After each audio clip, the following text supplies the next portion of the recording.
चलो तो भाई बैंकिंग के अंदर सबसे पहले हमने क्या बात करी थी, मुझे बताओ जरा। सर बैंकिंग के अंदर सबसे पहले बात थी कि दो तरीके के बैंक्स होते हैं। कौन से? एक होता है कमर्शियल बैंक, एक होता है सेंट्रल बैंक। सेंट्रल बैंक बोले तो RBI, reserve bank of India. ठीक है, आरबीआई क्या करता है? कॉर्ड लगाता है। क्या करता है? कॉर्ड लगाता है। कॉर्ड बोले तो कंट्रोल, ऑपरेट, रेगुलेट और डायरेक्ट। ठीक है, अब दूसरा कमर्शियल बैंक्स क्या होते हैं? ये वो बैंक होते हैं जो एक्सेप्टेंस ऑफ डिपॉजिट का काम करते हैं, ग्रांटिंग ऑफ लोन का काम करते हैं और making investment for the purpose of profit, है ना। चलो जी, तो विच डील्स विद पब्लिक। पहली बात तो ये पब्लिक के साथ कौन, पब्लिक का बैंक कौन सा है? कमर्शियल बैंक का है। और बैंकों का बैंक कौन है? आरबीआई। चलो जी, इसके बाद आरबीआई के कुछ और भी फंक्शंस होते हैं, उसके बारे में डिस्कशन करेंगे अभी। ठीक है, चलो तो acceptance of deposit, granting of loan and making investment for the purpose of making profit. ठीक है, उसके बाद आरबीआई के बारे में हमने ये बात करी थी, it is an setup act by an act of parliament. Parliament के एक्ट के तहत सेटअप है, यानी कि इसका गवर्नमेंट के ऊपर कोई, मतलब गवर्नमेंट का इसके ऊपर कोई दबाव जोर नहीं है। इसके खुद से एक्ट के अकॉर्डिंग सेटअप है और वो भी है आरबीआई एक्ट 1949। ठीक है, चलो आगे बात करते हैं। यहाँ हमने एक ब्रेन चार्ट के बारे में डिस्कशन करा था, इसके अंदर हमने काफ़ी सारी डिस्कशन करी थी, एक बार देख लेते हैं। जैसे मान के चलो ये आईसीआईसीआई बैंक है, अब यहाँ पर पब्लिक ने डिपॉजिट कराया कितना? 10 करोड़ रुपए। तो अब बैंक्स को क्या करना होता है? बैंक्स के ऊपर कुछ रेगुलेशन होती है कि वो आरबीआई के पास जाके कुछ पैसा डिपॉजिट करा के रखे। ठीक है, अब अगर कोई नाम बता दे मेरे को उसका, तो क्या होता था? सीआरआर होता था या एसएलआर होता था? सीआरआर होता था, cash reserve ratio, cash reserve requirement भी बोल सकते हैं, जो कि 1 करोड़ हो गई। उसके बाद कुछ लोन्स और बचा हुआ पैसा हमने 5 करोड़ लोन पे दे दिया। ठीक है, एक एसएलआर भी होता था। एसएलआर का मतलब होता था अपने पास ही संभाल के रखना है, लेकिन अपने पास रखना है। क्लियर? चलो, इसके बाद लोन हमारे पास कितने के आ गए? सर लोन दे दिए 5 करोड़ के 10% पे। यहाँ पे बेसिकली हमने देखा था कि बैंक पैसे कमाता कैसे है ना। चलो, अब ये पब्लिक को इन्होंने लोन दे दिया, पब्लिक से ही डिपॉजिट करा के पब्लिक को ही लोन दे दिया। अब पब्लिक को ये 4% देने वाले हैं और आगे इंटरेस्ट कितना ले रहे हैं उनसे? 10% कमाई हो गई। ठीक है, चलो जी, अब दूसरी बात, अब ये जो डिपॉजिट्स है, ये deposit as a cash reserve जाके उसने वहां डिपॉजिट करा दिया और कुछ इनको अपने पास ही बना के रखना पड़ता है। अब इसके बाद इन्वेस्टमेंट ये कैसे कैसे कर सकते हैं? इन्वेस्टमेंट करने के फाइनेंशियल मार्केट में शेयर्स और इक्विटी में ये क्या कर सकते हैं? पैसा इन्वेस्ट कर सकते हैं। क्लियर हुई बात यहाँ तक? चलो, बैंकिंग रिवाइज कर रहे हैं आज। ठीक है, हाँ अभी अभी क्या क्या हो गया मालिक? 5:30 क्लास कितने में? तो 5:30 बजे की क्लास थी आज हमारी, पर अभी शुरू अभी करा है। खैर चलो, इसके बाद हम लोगों ने बात करी थी फंक्शंस ऑफ कमर्शियल बैंक। अब सुनना, ये बड़े आसान से थे। दो तरीके के फंक्शन होते हैं, प्राइमरी और सेकेंडरी। प्राइमरी के अंदर क्या बात करी थी? प्राइमरी तो दो ही काम है। कौन से? Acceptance of deposit and guaranteeing of loans. Clear है? उसके बाद सेकेंडरी फंक्शन के बारे में, जो हर बैंक करता है। प्राइमरी बोले तो जो हर बैंक करता है, और सेकेंडरी जो कोई ऑप्शनल है, करना है करो, नहीं करना मत करो। ठीक है, चलो जी, अब इसके बाद एक्सेप्टेंस ऑफ डिपॉजिट को हमने बड़े डिटेल में डिस्कस करा था। ये रहा उसका चार्ट। अब देखना, मैंने कहा पब्लिक क्या करती है, सबसे पहले ध्यान से सुनो। मैंने कहा हाउस होल्ड फर्म क्या करेगी? अब हाउस होल्ड के पास जो पैसा, हाउस होल्ड ने जो पैसा डिपॉजिट कराया होगा यहाँ पर, वो कौन सा पैसा होगा? सेविंग बैंक अकाउंट में पैसा डिपॉजिट होगा। अब दूसरा, सेविंग बैंक अकाउंट में इंटरेस्ट रेट कैसा रहेगा? ज्यादा या कम? हाई रहेगा। ठीक है, higher than the current account. यहाँ पे कम होता है, करंट अकाउंट में क्या होता है? हाँ, higher than the current account के कंपैरिजन में हम बात करें तो क्या होगा? ज्यादा होगा। तो इसके अंदर 2-3 पॉइंट बनाने वाले थे हम। पहले देखना, डिपॉजिट, जो पब्लिक डिपॉजिट कराती है, एक्सेप्टेंस ऑफ डिपॉजिट हम कहां से करते हैं? पब्लिक से करते हैं। और पब्लिक से करेंगे तो पहली बात हाउस होल्ड हो सकती है या फिर फर्म्स डिपॉजिट करा सकते हैं। हाउस होल्ड कराएंगे तो कौन से अकाउंट में डिपॉजिट होगा? सेविंग बैंक में। अगर फर्म्स कराएंगी, यानी कि अगर मेरा बिजनेस है और मेरा बिजनेस अकाउंट कौन सा खुलेगा? Current account. क्लियर? तो करंट अकाउंट में इंटरेस्ट रेट कुछ नहीं मिलता। क्लियर? मैं नहीं करा था। इसके बाद दूसरा आता है हमारे पास टर्म डिपॉजिट के बारे में बात करते हैं। यहाँ पे डिपॉजिट दूसरे तरीके के होते हैं। इसको पता है क्या बोलते हैं? डिमांड डिपॉजिट भी बोलते हैं। जो अकाउंट में पैसा डिपॉजिट होता है ना, उसको क्या बोलते हैं? Demand deposits. अब दूसरी चीज आती है टर्म डिपॉजिट। ये बेसिकली आपका नीचे लिखा हुआ है हमने, डिमांड डिपॉजिट और टर्म डिपॉजिट। ठीक है, बट जो अकाउंट में जो पैसा डिपॉजिट करा है, that is kind of demand deposit. अब टर्म डिपॉजिट क्या होता है? जहां पर कोई फिक्स टर्म या फिक्स टर्म पीरियड के लिए हमने पैसे को डिपॉजिट करा दिया, उसमें इंटरेस्ट रेट ज्यादा होगा कम होगा? उससे सेविंग बैंक से भी ज़्यादा होगा, क्योंकि वहाँ पे हमने वादा कर दिया ना कि आपके पास इतने टाइम तक के लिए पैसा रहेगा, हम आपसे नहीं लेंगे। क्लियर? चलो जी, तो ये हो गया, मैंने कहा टर्म डिपॉजिट डिस्कस हो गया। इसके बाद इंटरेस्ट रेट के बारे में बात होगी। एक होती है रिकरिंग डिपॉजिट, ये क्या होती है? जो बार बार डिपॉजिट कराते हैं बट एक फिक्स टर्म पीरियड के लिए, इंटरवल्स में। जैसे हर महीने मैंने एक आरडी करा रखी है कि मैं ना 2-2 हज़ार रुपये उसमें डालता रहता हूँ, तो that is kind of recurring deposits. Clear? उस पर इंटरेस्ट रेट थोड़ा फिक्स डिपॉजिट से कम होता है। क्लियर? ओके, अगली बात करते हैं, मैंने कहा डिमांड डिपॉजिट के बारे में बात करते हैं। डिमांड डिपॉजिट क्या होता है? Which can be withdrawn at any point of time, किसी भी पॉइंट ऑफ टाइम पे जब पैसा निकाल लिया जाए तो उसको क्या बोलते हैं हम? डिमांड डिपॉजिट्स, है ना। और ये कैसा कॉन्सेप्ट होता है जल्दी बताओ? स्टॉक कॉन्सेप्ट होता है, फ्लो कॉन्सेप्ट तो नहीं होता ना, स्टॉक कॉन्सेप्ट, क्योंकि एक पॉइंट ऑफ टाइम पे पैसा कितना है। क्लियर? ओके, अब दूसरी बात करते हैं, ये रिकरिंग डिपॉजिट तो यहाँ पे हमने कर लिया था। इसके बाद ग्रांटिंग ऑफ लोन में 3 पॉइंट थे। कितने पॉइंट थे जल्दी बोलो? 3 पॉइंट। कौन से? कैश क्रेडिट, डिमांड लोन और शॉर्ट टर्म लोन। दोबारा बोलेंगे, कैश क्रेडिट, डिमांड लोन और शॉर्ट टर्म लोन। ये कैश क्रेडिट का मतलब क्या था? आपको एक लिमिट दे दी गई आपकी क्रेडिट लिमिट को देखकर, और आप उसमें से जितना पैसा यूज करना चाहो कर सकते हो। एग्जाम्पल क्रेडिट कार्ड, ठीक है, मीठा जहर बोला था। चलो जी, डिमांड लोन, हम आपसे पैसा लेके जा रहे हैं, जब आपका मन करे आप हमसे पैसे वापस मांग लेना, हम आपको दे देंगे, that is kind of demand loan. और ये ज्यादातर बड़े बड़े बिजनेसमैन या फिर बैंक्स आपसी में यूज करते हैं टू टेक क्रेडिट। मान के चलो बैंक को अभी शॉर्ट नीड पड़ गई, एकदम से अर्जेंट नीड में 1 करोड़ रुपए की रिक्वायरमेंट है, तो वो कहेगा ले भाई मेरे से ले ले, और वो उसके बाद जब उसको जरूरत पड़ेगी वो उससे वापस मांग लेगा। That is called loan which are repayable on demand. Generally big businessman take this. Clear हुआ? अगला शॉर्ट टर्म लोन या फिर टर्म लोन के बारे में बात करते हैं। शॉर्ट टर्म लोन या टर्म लोन का मतलब क्या हो गया? सिंपल सी बात बोलेंगे कि किस फिक्स्ड टर्म के लिए हमने लोन लिया, और जब वो टर्म एक्सपायर होगा हमें वो लोन रीपे करना पड़ेगा, उस टाइम पीरियड तक हमें इंटरेस्ट पे करते रहना पड़ेगा, ईएमआई। क्लियर? चलो, ये हो गया, ये ग्रांटिंग ऑफ लोन हो गया। इसके बाद इसके अंदर एक और चीज आई थी, ओवरड्राफ्ट लिमिट। ये वही उसके बारे में हमने क्रैश क्रेडिट को मैंने आपको समझाया था, यहाँ पर ओवरड्राफ्ट लिमिट ये भी होती है ना। चलो, ये बात हो गई, इसको स्किप कर देते हैं, यहाँ पर कुछ है तो नहीं ऐसे बाय विच यूजेस इट। हाँ ठीक है, ये बस मैंने ओवरड्राफ्ट लिमिट को आपको पूरा एक्सप्लेन करा था, देख लो एक बार, इसको एनालाइज करोगे तो दिख जाएगा। क्लियर है? चलो, अब सेकेंडरी फंक्शन के ऊपर आते हैं। ये सेकेंडरी में सारे बकवासबाजी वाले जितने फंक्शन है सब यहाँ पर। सर ये प्रोडक्ट ले लो, सर ये आपको वो मिल जाएगा, सर हम आपको लॉकर फैसिलिटी दे देते हैं, that is all are secondary functions. अब लेकिन आपका बैंक यहाँ पर एक चीज परफॉर्म करता है, पेमेंट टू दी सप्लायर, ये एजेंसी फंक्शन है। अब बैंक आपका एजेंट बन जाता है इस केस में। क्या बन जाता है जल्दी बताओ? एजेंट बन जाता है। बैंक मेरा एजेंट कैसे है? अब एजेंट का मतलब क्या है? मैं उसको काम बोलूंगा वो करेगा। मैंने बोला जब आपके वो लेके आ, that is called agent.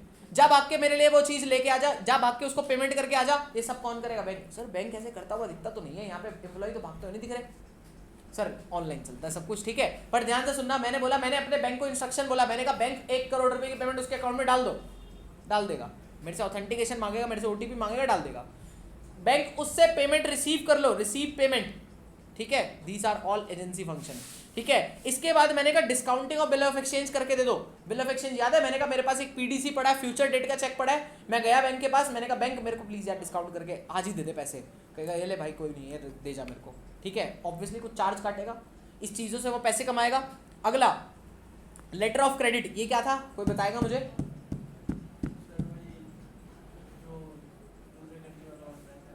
Revise नहीं करा था ना आप वैसे, लेकिन सही बोल रहा है ये। क्या है? मान के चलो ये बंदा है और एक यूएसए का बंदा है, ये दोनों आपसी में ट्रेड करने वाले हैं, दोनों एक दूसरे पे कोई भरोसा नहीं है, तो हाँ, तो लेटर ऑफ क्रेडिट बनाएंगे कि भाई तेरा पैसा मैंने तेरे अकाउंट से काट के रख लिया, अपने पास संभाल के रखा है। अब उसको भी एश्योरिटी दे दी कि तू भाई कोई टेंशन मत ले, तू अपना उसको सामान भेज, कोई दिक्कत नहीं, और जिस दिन उसके पास सामान पहुंच जाएगा मैं तेरे को पैसे दे दूंगा। बात खत्म। क्यों? पूरा बैंक के पास कंट्रोल है, तो बैंक पे बंदा ट्रस्ट भी करता है, तो बात खत्म हो गई। Clear? This is called letter of credit. अगली बात, purchase and sale of securities. आपको सिक्योरिटीज भी दिलवा के देता है। कौन सा? मतलब आपको कोई शेयर्स परचेज करने हैं, डीमैट अकाउंट आपको बना के देता है ना। ये वो वाली बात हो गई। इसके बाद हम लोगों ने बात करी थी, और क्या था? Acting as a trustee, executor और एडमिनिस्ट्रेटर। ये क्या था? ट्रस्टी कौन होता है? ट्रस्टी, मैं तुझ पे ट्रस्ट करता हूं, याद है क्या? ये बैंक और ये हमारा पता नहीं कितने एकड़, 5 लाख एकड़ की जमीन वाला बंदा है ना, दुनिया भर की जमीन थी, कहता मैं कहाँ संभालूंगा यार, एक काम करता हूँ, मैंने एक ट्रस्ट डीड बनाई, बैंक मुझे तुझ पे भरोसा है कि तू मेरी प्रॉपर्टी अच्छे से मैनेज करेगा, मेरे से तो हो नहीं रही है, किसी के नाम नहीं होने देगा, किसी का गड़बड़ नहीं होने देगा, कोई दिक्कत आ रही है सारी चीज़ तू संभाल लेगा, जो पैसे लगे मेरे से ले लिए कोई बात नहीं, लेकिन ट्रस्टी, ठीक है, तो दैट इज कॉल्ड, अब बैंक यहाँ पे क्या कर रहा है, trustee, same as executor, executor क्या हो गया, मैनेजर के टाइप से बिहेव कर रहा है, सेम ही बात होती है, क्लियर, कोई डाउट। इनकम टैक्स कंसल्टेंसी भी प्रोवाइड कर देता है बैंक, क्योंकि बैंक के पास सारे आपके अकाउंटिंग रिकॉर्ड्स तो हैं, मतलब बैंक स्टेटमेंट है भाई, उसके पास आपकी सारे बैंक्स आना जाना, तो वो आपकी इनकम टैक्स कंसल्टेंसी भी वही कर देता है, डन, चलो कोई डाउट यहाँ तक। अब बात करते हैं इंपॉर्टेंट, ये एक पड़ाव खत्म हो गया इस चैप्टर का कॉमर्शियल बैंक्स के रिलेटेड में, ठीक है, 3 पड़ाव में चैप्टर चलता है, पहला मनी मतलब वो जो कॉमर्शियल बैंक्स के फंक्शंस, उसके बाद दूसरा पड़ाव चलेगा कि कॉमर्शियल बैंक्स पैसा बनाते कैसे हैं, तीसरा आरबीआई, क्लियर, चलो जी दूसरे पड़ाव पे चलते हैं, फटाफट से इसको भी रिवाइज करेंगे, 10 मिनट में एक खत्म हो गया वैसे पार्ट, ठीक है। Money creation by the commercial bank, sir ये मनी कैसे क्रिएट होती है हमारे देश में, या फिर कॉमर्शियल बैंक कैसे मनी क्रिएट करता है, सर आरबीआई तो पैसों को छाप देता है, तो कहता है मैं नहीं करता रफड़ इतने, बट ये क्या करता है, मनी को क्रिएट करता है, सर्कुलेशन के थ्रू मनी क्रिएट होती है, कैसे होती है बात करते हैं। सर इसको लिखने का तरीका भी साथ में समझेंगे और इसको समझेंगे भी साथ में, क्लियर है, चलो तो सबसे पहले हमने बोला था to understand this concept we have to assume 2 things, पहली चीज क्या थी बताओ, कि all banking unit are termed as single unit, all the entire banking system is termed as single unit, और all the transaction that is receipt payment of economy, यानी कि जो भी रिसिप्ट या पेमेंट ऑफ इकोनॉमी हो रही है वो are routed through that bank, पूरा बैंकिंग सिस्टम एक बैंक है और जितनी भी receipt and payments in the economy हो रही है वो उसी बैंक के थ्रू हो रही है, क्लियर, ओके। अब इसके बाद मैंने बात करी, मैंने कहा अब ऐसे कैसे होगा, फिर हमने एग्जांपल लेने स्टार्ट करे, एग्जांपल लेने के टाइम हमने यहाँ पे बात करनी स्टार्ट करी थी, द अमाउंट वी डिपॉजिट, यहाँ से पहले हमने एक मोह माया बांधी थी, कुछ समझा था, और वो क्या समझा था, इसका कॉन्सेप्ट कंटेंट समझना, the amount we deposited into the bank, जो पैसा हम बैंक में डिपॉजिट करते हैं बैंक, ठीक है, is not kept by the bank, bank अपने पास तो नहीं रखता है, क्या करता है वो आगे लोन पे चढ़ाता है, the bank will lend all the money except some amount, कुछ अमाउंट को अपने पास रख के, बिकॉज उसको भी कुछ स्टैट्यूटरी रिक्वायरमेंट और cash reserve ratio requirement meet करानी होती है, which is called legal reserve requirement, जिसको हमने वो कंबाइंड में क्या बोलते हैं, लीगल रिजर्व रिक्वायरमेंट, जिसके अंदर क्या क्या आता है, कैश रिजर्व और एसएलआर आता है, क्लियर हुआ, ओके। अब समझते हैं इसकी स्ट्रक्चरिंग, ये पूरी मोह माया बांधी, अब हम इसकी स्ट्रक्चरिंग समझेंगे, ये मैंने आपको बोला था ये समझने के लिए बनाया था, ये पेपर का एग्जाम का पार्ट नहीं बनेगा, ठीक है, चलो जी, तो इसके बाद सीधा हम उसी में चलते हैं, एग्जाम के पार्ट के ऊपर ही चलते हैं सीधा, डन। तो मैंने कहा डिपॉजिट अमाउंट, यहाँ पे क्या करोगे, एक इनिशियल डिपॉजिट लेके आओगे बैंक के अंदर, एक बंदा गया उसने बैंक में पैसे डाल दिए, ठीक है, कितने रुपए डाले, 1000 रुपए, बैंक क्या करेगा, 1000 रुपए, मान के चलो लीगल रिजर्व रिक्वायरमेंट कितनी है 10% की, तो उसने 10% बोले तो 100 रुपए अपने पास संभाल के रखे, और 100 रुपए संभाल के कितने रुपए लोन पे दे दिए होंगे, 900, अब जो 900 रुपए गए हैं वो 900 रुपए भी कहाँ पे आएंगे, वापस से बैंक के अंदर ही तो आएंगे, क्योंकि वो बंदा भी कहाँ पे रखेगा संभाल के पैसा, अब बैंक में ही, और एक ही बैंक है तो उसके पास पहले 1000 रुपए आए, उसके बाद दोबारा से 900 आ गए, एक ही बार तो पैसा तो एक ही बार डिपॉजिट हुआ, ये बार बार घूम घूम के, क्योंकि this is the system, clear.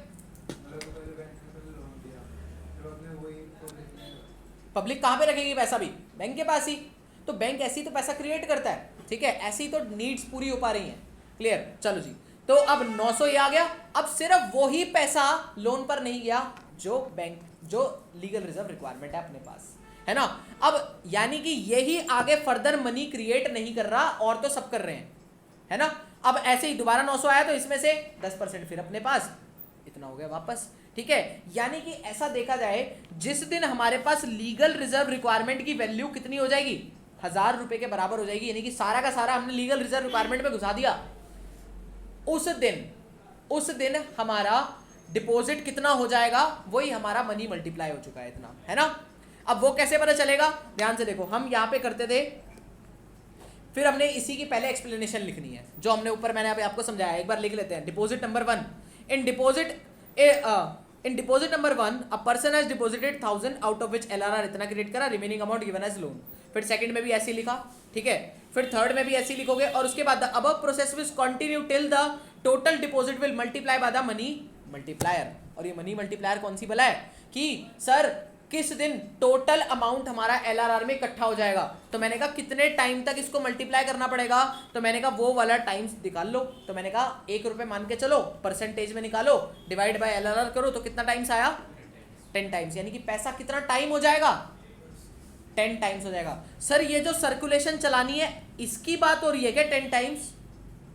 नहीं, इस पैसे के मल्टीप्लाई होने की बात हो रही है कि ये पैसा पता नहीं कितने टाइम तक प्रोसेस होता होता 10,000 बन जाएगा, और उस दिन हमारे एलआरआर की वैल्यू कितनी हो जाएगी? 1000 हो जाएगी। क्लियर? और हमने लोन कितना दे दिया होगा? 9,000 रुपए दे दिया होगा। क्लियर हुआ यहाँ तक? ये लो जी। एंड दिस प्रोसेस कॉल्ड, और नीचे आप मनी मल्टीप्लायर का ये पुट करके आ जाओगे वैल्यू निकाल के, and our deposit of 1000 become 10 times through money multiplier and that is called 1000 become 10,000 and this is how bank create क्या? मनी। क्लियर हुआ? ये प्रोसेस क्लियर है क्या? दूसरा पड़ाव भी खत्म हो गया सर, अगले 5 मिनट के अंदर अंदर दूसरा पड़ाव खत्म हो जाता है। कौन सा? कि सर बैंक पैसे क्रिएट कैसे करता है। समझ में आई बात? और आंसर आपको कैसे फ्रेम करना है ये बात क्लियर होनी चाहिए। क्लियर है?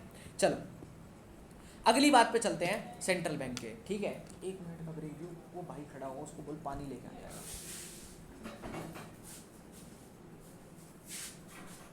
है बोल दो सर। हाँ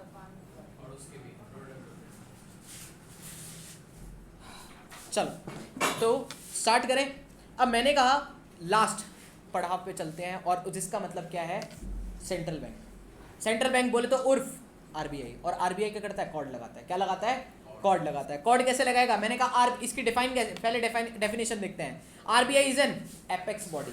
एपेक्स बॉडी बोले तो सुप्रीम बॉडी हु कॉर्ड, जो क्या लगाता है? कॉर्ड लगाता है द एंटायर, किसके ऊपर? पूरी एंटायर बैंकिंग सिस्टम के ऊपर कॉर्ड लगा के रखता है। और कॉर्ड बोले तो कंट्रोल, ऑपरेट, रेगुलेट और डायरेक्ट। कॉर्ड मत लिखाना, ठीक है? ये याद करने के लिए है। ओके खैर, अब इसके बाद अगली बात आई हमारे पास, फंक्शंस ऑफ सेंट्रल बैंक। क्या बोला हमने? Functions of central bank. Sir कैसे फंक्शंस परफॉर्म करता है सेंट्रल बैंक, इसके बारे में बात करते हैं। प्लीज ध्यान से सुनोगे। सबसे पहला करेंसी अथॉरिटी फंक्शन आया था। मैंने बोला था आपको इसके ऊपर क्वेश्चन कैसे आने वाला है। हमने ये नहीं, अगर किस्मत अच्छी हुई तो ये आ जाएगा कि right the function of commerce central bank, जो कि भूल के भी नहीं आएगा। पहली बात तो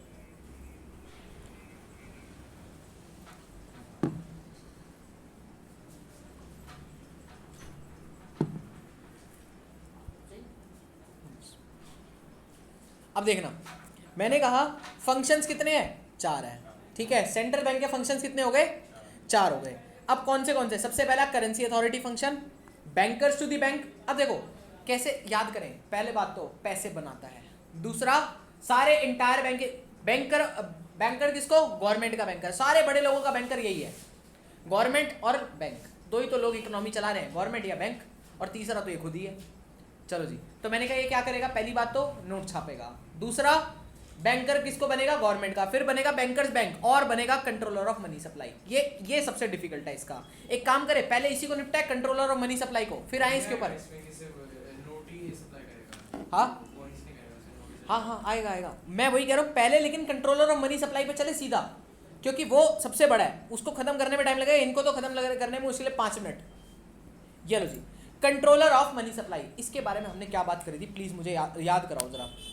पहली बात तो मनी सप्लाई क्या होती थी? याद है कुछ? मनी सप्लाई का मतलब होता था currency held by the public at a point of time.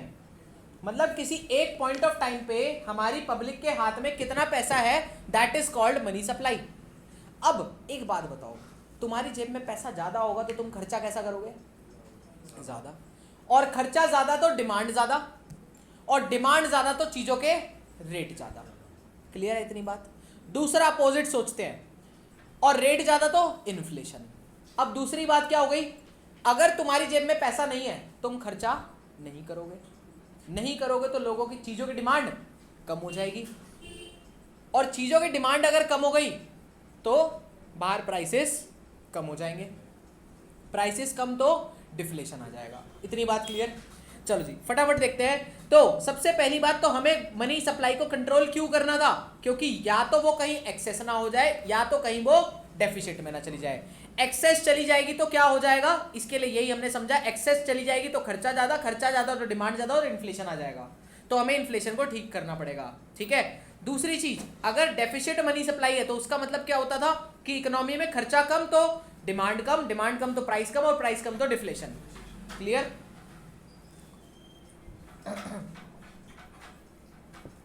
Okay.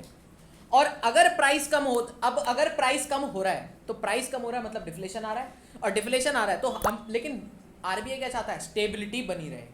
क्या बनी रहे? स्टेबिलिटी बनी रहे। और स्टेबिलिटी बने रहने का मतलब क्या है कि अगर महंगाई बहुत ज्यादा है तो हम उसको कम करेंगे, और अगर गिरावट बहुत ज्यादा है, डिफ्लेशन बहुत ज्यादा है, तो हम उसको ऊपर उठाएंगे, प्राइसेस को उठाएंगे, क्योंकि देखो दोनों बैलेंस रहने चाहिए। चलो जी, अब इसको बैलेंस रखने के लिए आरबीआई के पास कुछ हथियार हैं, और वो हथियार कैसे, ध्यान से सुनना। एक है क्वांटिटेटिव मेजर और एक है क्वालिटेटिव मेजर। सर ये क्वांटिटेटिव मतलब यहाँ पे ये क्वांटिटी में गेम खेलेगा, और क्वालिटेटिव में मतलब आपको एक क्वालिटीज सिखाएगा। क्लियर है? अब क्वांटिटेटिव मेजर के अंदर बात करते हैं सबसे पहली बैंक रेट के बारे में। ठीक है, आपके पास क्वेश्चन आएगा कि आरबीआई ने बैंक रेट को इंप्रूव कर दिया है, बताओ ये क्या करना चाह रहा है। तो बैंक रेट आपको पहले तो पता होना चाहिए क्या होता है। क्या होता है बैंक रेट? बैंक रेट का मतलब होता है जिस पैसे पर आरबीआई, जिस रेट पर आरबीआई लोन देता है किसको, कॉमर्शियल बैंक्स को, किस चीज के लिए, लॉन्ग टर्म नीड्स के लिए। क्लियर हुई बात? लॉन्ग टर्म नीड्स के लिए। और ये लॉन्ग टर्म नीड्स, ऐसा मान के चलो पहले लोन का अमाउंट था 5%, मतलब इंटरेस्ट का अमाउंट था 5%, अब ये रेट इन्होंने इंक्रीज कर दिया। ये क्या दर्शाना चाह रहा है कि हमारी इकोनॉमी में इन्फ्लेशन चल रहा है, डिफ्लेशन? इन्फ्लेशन चल रहा था, इसलिए हमने रेट्स को बढ़ा दिया, जिससे अब लोग लोन लेना कम कर देंगे, और लोन लेना अगर कम करेंगे तो वो उनकी जेब में पैसा कम, और जेब में पैसा कम तो इन्फ्लेशन को ठीक करा जा रहा है। यानी कि अभी इन्फ्लेशन, अभी क्या चल रहा है इकोनॉमी में, लेकिन इन्फ्लेशन चल रहा है। दूसरा, if they decrease the rate, यानी कि हमारी इकोनॉमी में क्या चल रहा है, डिफ्लेशन, क्योंकि रेट डिक्रीज हो गए मतलब लोग लोन लेंगे और फिर उससे खर्चा करेंगे। डन? चलो, ये वही बात थी बैंक रेट। अब इसमें सारी जगह वही अप्लाई होता है, आपको ये याद होगा, है ना। देखना, ये वाली बात हो गई। यहां पे बात करते हैं रेपो रेट। रेपो रेट होता क्या है, लेकिन ये भी पता होना चाहिए, जिस पर आरबीआई गिफ्ट करता है लोन किसको, कॉमर्शियल बैंक को, कौन सी नीड्स के लिए, शॉर्ट टर्म नीड्स के लिए। अगर शॉर्ट टर्म नीड्स के लिए पैसा दिया तो ये वाला हो गया। ठीक है, अब यहां पर भी रेट, चीज तो वही है, ज्यादा अमाउंट है तो यानी कि इन्फ्लेशन चल रहा है, कम रेट करा तो डिफ्लेशन चल रहा है, यानी कि डिफ्लेशन को ठीक करने की तैयारी है। चलो, इसके बाद अगली बात करते हैं, मैंने कहा रिवर्स रेपो रेट के बारे में बात करेंगे। रिवर्स रेपो रेट का मतलब क्या होता है सर, यहां पर ये वो अमाउंट है जिस पर कमर्शियल बैंक डिपॉजिट कराता है अपने पैसे, क्योंकि आरबीआई को लोन देने की तो औकात ना है भाई, ठीक है, पर जिस रेट पर हम क्या करते हैं, अपना पैसा डिपॉजिट कराते हैं आरबीआई के पास। यहां पर भी सेम ही अप्लाई होता है, कोई टेंशन वाली बात नहीं है। यहां पे क्या है, वही 5% रेट पे पहले इनको इंटरेस्ट मिलता था अब 7% पर मिल रहा है, तो ये आगे भी रेट बढ़ा देंगे, और आगे रेट बढ़ जाएगा तो हम लोग क्या करेंगे, जल्दी बताओ। ठीक है, तो रिवर्स रेपो रेट अगर बढ़ा दिया तो मनी सप्लाई हमारी क्या हो जाएगी, कम हो जाएगी। तो सेम है वही, यानी कि ठीक करना क्या चाह रहे हैं हम, इन्फ्लेशन। दूसरा केस हो गया डेफिसिट में, रिवर्स रेपो रेट अगर कम हो गया तो मनी सप्लाई बढ़ा देंगे, और बढ़ जाएगी क्यों, क्योंकि लोग एफडी कराना बंद कर देंगे, फिर उनकी जेब में पैसा आ जाएगा। क्लियर हुआ? चलो, इसके बाद आया था ओपन मार्केट ऑपरेशन। देखो जी, हमने कुछ काफी चीजें बना के डाल भी रखी है यहाँ पर। ये क्या था हमारा, ये बॉन्ड्स थे, सिक्योरिटीज थी गवर्नमेंट की। देखो जी, यहाँ पे लिखा भी है government of India bond, I promise to bear the demand of any office. ठीक है, कितने रुपीस, यहाँ पे हमने इसको 10 करोड़ रुपीस कर दिया था। क्लियर है क्या? चलो जी, तो ओपन मार्केट ऑपरेशंस क्या होते हैं, अब ध्यान से सुनना। आरबीआई ने क्या करा, आरबीआई चाहता है लोगों को पैसा दिलवाना। अब लोगों में गवर्नमेंट भी आती है, गवर्नमेंट की जेब में पैसा होगा तो गवर्नमेंट आगे खर्चा करेगी, गवर्नमेंट की जेब में पैसा नहीं होगा तो गवर्नमेंट खर्चा नहीं करेगी, और खर्चा होगा तो इन्फ्लेशन बढ़ेगा, और मतलब डिफ्लेशन ठीक होगा, और अगर खर्चा नहीं होगा तो इन्फ्लेशन ठीक होगा। ऐसी बात है। तो अब खर्चा कैसे रुकेगा, ये सिक्योरिटीज किसकी हैं पहले ये बताओ, क्या लिखा हुआ है, नाम पढ़ो ना, तभी तो डाला है मैंने यहाँ पर। ये सिक्योरिटीज किसकी है, गवर्नमेंट ऑफ इंडिया की, यानी कि गवर्नमेंट ऑफ इंडिया का पर्चा है। अगर गवर्नमेंट ऑफ इंडिया का पर्चा अगर आरबीआई ने खरीद लिया तो आरबीआई क्या करेगा, उसको पैसे देगा, और उसकी जेब में पैसे आए तो यानी कि वो आगे खर्चा करेगा, और खर्चा करेगा तो डिमांड बढ़ेगी, यानी कि डिफ्लेशन ठीक हो रहा है। ये लो जी, आ जाओ पढ़े। आरबीआई क्या करेगा, इस बॉन्ड्स को परचेज करेगा। परचेज करेगा तो गवर्नमेंट क्या कर रही है, कहीं ना कहीं उसको सेल कर रही है, और सेल कर रही है तो आरबीआई इनको पैसे देगा, गवर्नमेंट की जेब में पैसा ही पैसा, और पैसा तो खर्चा। चलो जी, अगली बात करते हैं, यानी कि ये यहां पे कौन सी प्रॉब्लम सॉल्व हो रही थी मुझे बताओ जरा। चलो मैं ऐसे बताता हूं, आरबीआई, मैं आपसे क्वेश्चन ऐसे पूछता हूं, आरबीआई बॉन्ड्स को, गवर्नमेंट ऑफ इंडिया के बॉन्ड्स को परचेज कर रहा है, तो बताओ इन्फ्लेशन ठीक हो रहा है या डिफ्लेशन, डिफ्लेशन, बिकॉज गवर्नमेंट की जेब में पैसा जा रहा है, और पैसा तभी डालते हैं जब चीज़ों के रेट बहुत कम हो रखे हो। दूसरी चीज़, आरबीआई क्या कर रहा है, ये गवर्नमेंट ऑफ इंडिया के बॉन्ड्स वापस से सेल कर रहा है किसको, तो यहाँ पे क्या ठीक हो रहा है, इन्फ्लेशन, क्योंकि वहाँ से वो उनसे पैसा लेगा, अपने पास रख लेगा। क्लियर हुई बात? चलो जी, यही था, आरबीआई ने सेल करे, गवर्नमेंट ने परचेज करे, परचेज करने के बाद पैसा किसके पास गया, आरबीआई के पास। ये लो जी। तो एक्सेस मनी सप्लाई, इन्फ्लेशन चल रहा था तो हम क्या करेंगे, उल्टा भी पूछा जा सकता है, इन्फ्लेशन चल रहा था तो बताओ परचेज करें या सेल? इन्फ्लेशन चल रहा है, बताओ परचेज करें सेल करें? सेल कर देंगे, सेल कर देंगे और पैसा चला जाएगा। इन्फ्लेशन चल रहा है तो ठीक करना है, ठीक करना है तो उनकी जेब से पैसा निकालना है, पैसा निकालना है तो परचेज करेंगे। ठीक है, हम परचेज करेंगे उनके बॉन्ड, नहीं सॉरी क्या बोल, सेल करेंगे ना, बिल्कुल यार सॉरी, ठीक है, सेल गवर्नमेंट सिक्योरिटी सेल करेंगे, सेल करूंगा तभी तो उनकी जेब से पैसा निकलेगा, ऑब्वियसली उनके पास चीज आ जाएगी और मेरे पास रोकड़ा। चलो जी, दूसरा यही चीज हो गई, यहाँ पे परचेज कर लेंगे, डिफ्लेशन चल रहा है तो कोई डाउट यहाँ तक? अगला पॉइंट था आपके पास लीगल रिजर्व रिक्वायरमेंट, यहाँ पे वही बैंक रेट वाला सिस्टम चल जाता, एलआरआर बढ़ जाएगा। अब इसका तो हमने रिलेशन भी देखा है, ये देखो यहाँ पे पढ़ा था, कहाँ गया कहाँ गया कहाँ गया,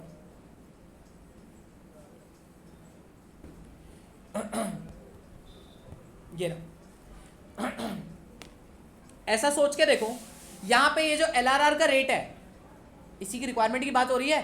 अब मार्केट में मनी सप्लाई कब बढ़ेगा, जब एलआरआर कम होगा, क्योंकि कम पैसा अपने पास रह रहा है, ज़्यादा से ज़्यादा लोन पे जा रहा है, तो ज़्यादा लोन पे जाएगा तो लोग ज़्यादा खर्च करेंगे, और अगर एलआरआर का रेट बढ़ा दिया जाए तो क्या होगा, पैसा कम जाएगा और मनी सप्लाई कम हो जाएगी। मेरी बात ध्यान से सुनना, मार्केट में चल रहा है इन्फ्लेशन, बताओ क्या करें, एलआरआर के रेट को बढ़ाएं या घटा दें? बढ़ा दो, जिससे क्या होगा, मनी सप्लाई कम हो जाएगी, तो हमारे पास पैसा रहेगा। दूसरा, मार्केट में डिफ्लेशन चल रहा है, कम कर देंगे, है ना, इजी है, ये भी सेम बैंक रेट जैसा ही इंप्लीकेशन मार रहा है ना। चलो जी, बहुत easy. Controller of money supply में हम कहाँ तक पहुँच चुके हैं, कहाँ तक पहुँच गए, ओके, लीगल रिजर्व रिक्वायरमेंट भी कंप्लीट कर डाला हमने, ठीक है। चलो जी, आपके सारे क्वांटिटेटिव मेजर्स खत्म। अब बात करते हैं किसके बारे में, क्वालिटेटिव मेजर्स के बारे में। क्वालिटेटिव मतलब यहाँ पे आपको कोई क्वांटिटी दी जा रही है, आपको दिशा दिखाई जा रही है, दिशा दिखाई जा रही है कि ऐसा नहीं करना है, क्लियर है। चलो जी, अब इसमें सबसे पहला क्या आता है आपका, मोरल सुजैन। क्या आता है जल्दी बताओ, मोरल सुजैन। ये क्या आता है जल्दी बताओ सर। यहाँ पे ना आपको रुकावट करी जा रही है, यहाँ पे क्या कहा जा रहा है, रुक जा, थम जा, नहीं करना ये काम सर, स्टॉप, लोन नहीं देना। यहाँ पे आपको सीधा सीधा 4 शॉट मना कर दिया जा रहा है, मोरल सुजैन, ठीक है, थप्पड़ मार के बिठा दिया। दूसरा, सिलेक्टिव क्रेडिट कंट्रोल, यहाँ पे क्या करा जा रहा है, आपकी दिशा बदली जा रही है। आप पहले एक सेक्टर में लोन देते थे, आपको बोला रुक जा, वहां पे मत दे, यहाँ पे दे, यहाँ ज्यादा जरूरत है। डायरेक्शन चेंज करी गई, डायरेक्शन चेंज करके आपको बोला गया लोन दूसरे सेक्टर में देना है। हेलो हेलो हेलो, हाँ जी,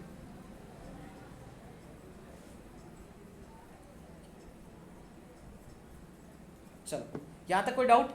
अब इसके बाद अगले पे आते हैं, मैंने कहा मार्जिन रिक्वायरमेंट। ये भले दिखता आपको क्वालिटेटिव जैसा है, लेकिन है ये कहीं ना कहीं क्वांटिटेटिव जैसा, क्योंकि क्वांटिटी की गेम खेलता है, बट कहीं ना कहीं ये डायरेक्शन ही है, क्वालिटेटिव भी है। लेकिन समझना, मार्जिन रिक्वायरमेंट किसी को याद है क्या था? गोल्ड लेने गए, मतलब गोल्ड देके लोन लेने गए।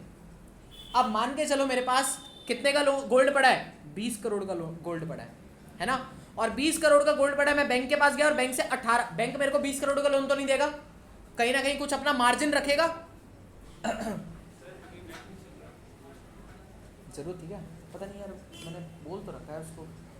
4G वाला कनेक्टेड चल नहीं रहा, आर्टिकल चल रहा है नहीं, चल तो कोई भी नहीं रहा, मैं करता हूँ उसको कॉल करके बोलता हूँ। हाँ चलो, तो मार्जिन कितने का बचा, 2 करोड़ का मार्जिन रखा। अब एक बात सोच के देखो, इस मार्जिन को अगर मैं बढ़ा दूं, ये मार्जिन रिक्वायरमेंट में अपनी बढ़ा दूं, तो मैं क्या ठीक कर रहा हूं? या ऐसा सोचो, ये वाला मार्जिन, ये 2 करोड़ का जो मार्जिन है, कि आपको लोन कितना मिला, 18 करोड़। अगर ये मार्जिन और बढ़ जाए तो आपको लोन कम मिलेगा, ज़्यादा मिलेगा, कम मिलेगा। और अगर ऐसा आरबीआई कर रहा है तो यानी कि इकोनॉमी में क्या चल रहा है, इन्फ्लेशन है डिफ्लेशन, इन्फ्लेशन चल रहा है, क्योंकि कहीं ना कहीं मनी सप्लाई को कम करा जा रहा है, और कम तो कभी करता है वो जब इन्फ्लेशन हो। दूसरी चीज मैंने कहा इस मार्जिन रिक्वायरमेंट मैंने कम कर दिया तो लोन ज्यादा मिलेगा कम मिलेगा, ज्यादा मिलेगा, और ज्यादा मिलेगा तो मतलब क्या ठीक हो रहा है, डिफ्लेशन ठीक करा जा रहा है। क्लियर है? चलो जी, यानी कि अभी इकोनॉमी में चल भी क्या रहा होगा, डिफ्लेशन। ओके, ये लो जी, ये आपका कंट्रोलर और मनी सप्लाई फंक्शन खत्म, मतलब चैप्टर ऑलमोस्ट ओवर। बस अब तो छोटे छोटे पार्ट बाकी रह गए। आ जाओ, 3 फंक्शन की बात करते हैं, बट इन पे सेपरेट आपको 3-3 नंबर के क्वेश्चन देखने को मिलते हैं कहीं ना कहीं।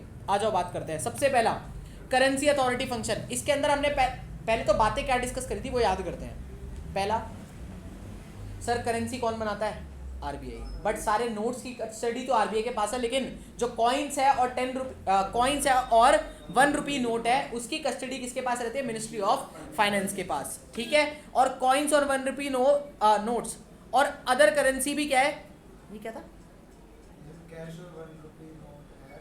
हाँ हाँ साइन किसके होते हैं वो? हाँ। तो अब दूसरा, अच्छा ठीक है, हाँ इसके ऊपर हमने बात करी थी साइन के बारे में। ठीक है, तो यहाँ पर जो कॉइन्स है और 1 रुपी नोट है उस पर तो साइन किसके होंगे, सेक्रेटरी ऑफ किसके, फाइनेंस सेक्रेटरी के। ठीक है, और यहाँ पे किसके होंगे, गवर्नर ऑफ आरबीआई। ठीक है, और दोनों की हमने तस्वीरें छाप छाप के लगा दी थी यहाँ पर। ठीक है, 1 अप्रैल 2025 को अपने अजय सेठ जी हैं, ठीक है, फाइनेंस सेक्रेटरी है। ये फाइनेंस सेक्रेटरी बोले तो कौन हो गया, मिनिस्ट्री ऑफ फाइनेंस का सेक्रेटरी हो गया। ठीक है, और ये चोमू, ठीक है, तो गवर्नर, और ये क्या था, संजय मल्होत्रा जी। ठीक है, आईएएस है, वैसे ऐसी कोई बात नहीं है, लेकिन खैर अब शक्ल है तो है, क्या बोल सकते हैं, है ना। चलो आगे बात करते हैं। इसके बाद currency issue by the central bank. चलो जी, तो सेंट्रल बैंक ने करेंसी इशू करी। अब it in its monetary liability which should be backed by some asset. ये क्या था, कोई मेरे को रिवाइज कराएगा ये? बिल्कुल, हमारे जो रिजर्व्स हमारे पास पड़े होंगे हमारे एसेट्स के, जो गोल्ड हो गया, सोना हो गया, चांदी हो गया, इसके अगेंस्ट ही पैसा रेज हो सकता है। ऐसे नहीं है कुछ भी रेज कर लिया, ऐसे तो हर देश बना के बैठा रहेगा, जितने मर्जी पेपर ही तो छापने हैं, करना ही क्या है। बट सर उसको बैक्ड में कहीं ना कहीं कुछ एसेट्स भी होने चाहिए, तभी वो आगे बढ़ सकती है बात। क्लियर होती है बात यहाँ तक? चलो जी, इसके आगे देखते हैं सर, नेक्स्ट पे आएंगे। मैंने कहा बैंकर्स टू दी गवर्नमेंट की बात करते हैं। किसकी बात करेंगे, bankers to the government. Sir इसका मतलब क्या था कि गवर्नमेंट का बैंक कौन, आरबीआई। तो अब आरबीआई सारे वो फंक्शंस परफॉर्म करके देता होगा बैंक गवर्नमेंट को, जो हमारे को कमर्शियल बैंक करके देता था। यही लिखा था हमने, लाइक पब्लिक के लिए कौन है, कमर्शियल बैंक, तो ऐसे ही गवर्नमेंट के लिए कौन है, सेंट्रल बैंक। और क्या फंक्शंस प्रोवाइड करके देता है, function provided by the commercial bank is same replicated by the RBI. ये हमने मोहमाया बांधी थी। अब यहाँ पे मेन चीजें थी, अब ध्यान से देखना।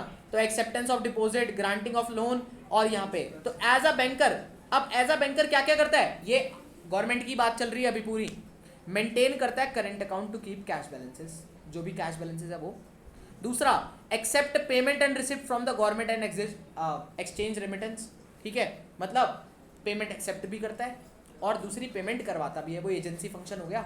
ठीक है, और it also gives loan and advances to the government, वही है ना, acceptance of deposit, granting of loan, और ये हो गया एक्सेप्ट डिपॉजिट किसके थ्रू करेगा, करंट अकाउंट के थ्रू। दूसरा पेमेंट एंड रिसिप्ट करेगा। तीसरा आपके पास क्या हो गया, लोन्स एंड एडवांसेस आ गया। अगली बात करते हैं, ये तो हमने ओपन मार्केट के बारे में कुछ बात करी थी, ओके ये हम समझ चुके हैं, वो इसलिए दोबारा रिपीट नहीं करा। अब देखना लास्ट और इंपॉर्टेंट, इससे क्वेश्चन बनता है।